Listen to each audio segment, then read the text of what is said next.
And I think it's gonna be a long, long time. Yeah.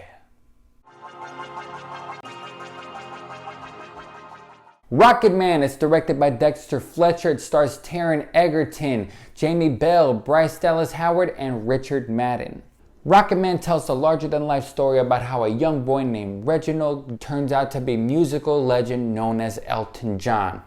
Ups and downs, drugs and alcohol, sex left and right. How does he overcome the challenges of celebrity life and finding love and happiness? This movie can't help but be compared to Bohemian Rhapsody, but in all the good ways. I mean, Bohemian Rhapsody was this critically bashed, it wasn't a very good movie, but very, very successful, music biopic that even somehow garnered Oscar nominations, even Oscar wins. It's debatable whether they're earned. But while that movie got so many things wrong, and another thing that people are going to compare it with is the fact that Dexter Fletcher is the one that actually helped finish Bohemian Rhapsody, because Bryan Singer was just fucking up, man.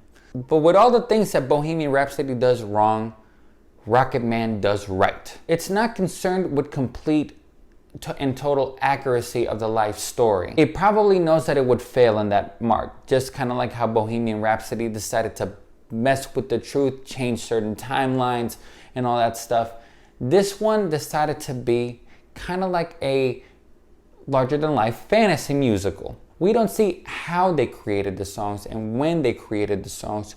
We basically see them use the songs to tell the story of Elton John.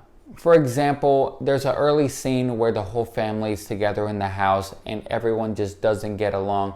The father really doesn't like Reggie. The mom doesn't care for him. The grandmother tries her best to just, push him to the right direction, and all he just wants is a hug. And therefore they all explain their feelings and their emotions through a rendition of I Want Love by Elton John. And using this form of storytelling really helps us get to understand and know the type of personality that Elton John has.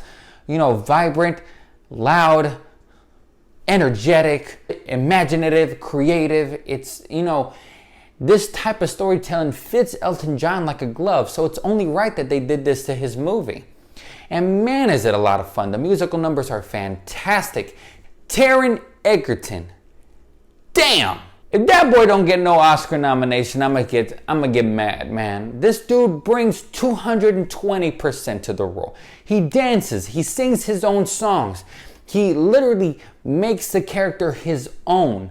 He embodied Elton John, but also, while he can't sing exactly like Elton John, he brings his personal touch that is fantastic. He's just a sight to be seen. This is definitely the best performance in his career. This movie is brave too to tackle certain things like the homosexuality. They even have a tender love scene in the film between two men. They show that even the friends were messing around with these drugs and alcohol, rather than in Bohemian Rhapsody, the friends were just in a corner going, hey, Freddie, you really shouldn't do that. Everybody got their hands in the cookie jar. And I appreciate that they're ballsy enough to do something like that. But the musical numbers are just so much fun.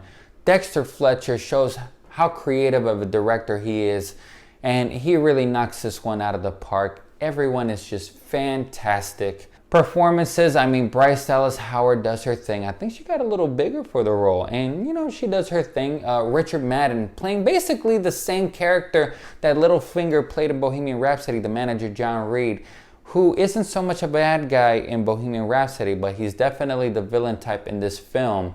He was an asshole. But I can't help but love everything in this film, especially the friendship between Elton John and his best friend / co-writer Bernie, played by Jamie Bell. Now, he was the one who wrote those songs, and these songs turned out to be so personal with Elton John's life, which makes me feel like the one that's been spectating the most of Elton John's life is it's the co-writer Bernie. And it kind of shows how this friendship is the heart and soul of this film. How he's always kind of like the backbone that lets Elton John be himself, but he's always there to back him up, to protect him when he feels like he needs to. He's not overbearing. He's not preachy. He's just there when he needs to be. And when they make songs together, it's nothing but beautiful moments. That is a huge highlight of the film. Another thing is, you know, these music biopics really touch on the same stuff all the time. I mean, Ray did it, Johnny Cash, Walk the Line did it, Bohemian Rhapsody did it, you know, and it's the highs and lows. You know, the fame comes with the drugs, and, you know, it all gets bland to a point.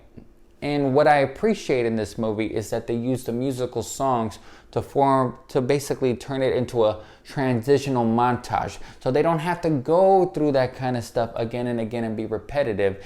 These musical numbers are showing you that over time he's succumbing to the drugs and alcohol, or he's succumbing to the constant sex with strange people. And he succumbs to the manipulation and the abuse from John Reed. So it's telling the same story, but in a very creative way. I mean, this is basically an amazing Broadway play with a bigger budget. I cannot praise this movie enough. This is a great performance from Taron Egerton. He is fantastic.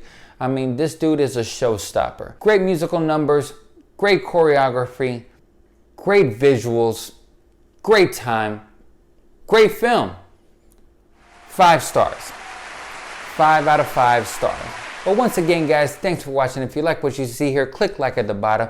What did you think about the movie? Did you like Rocketman? Wasn't it up to par for Bohemian Rhapsody, in your opinion? You like Bohemian better? Yeah, sure. But go ahead, leave comments below. We're going to have more reviews coming your way. This is Ray from LiveWire. And once again, thanks for watching.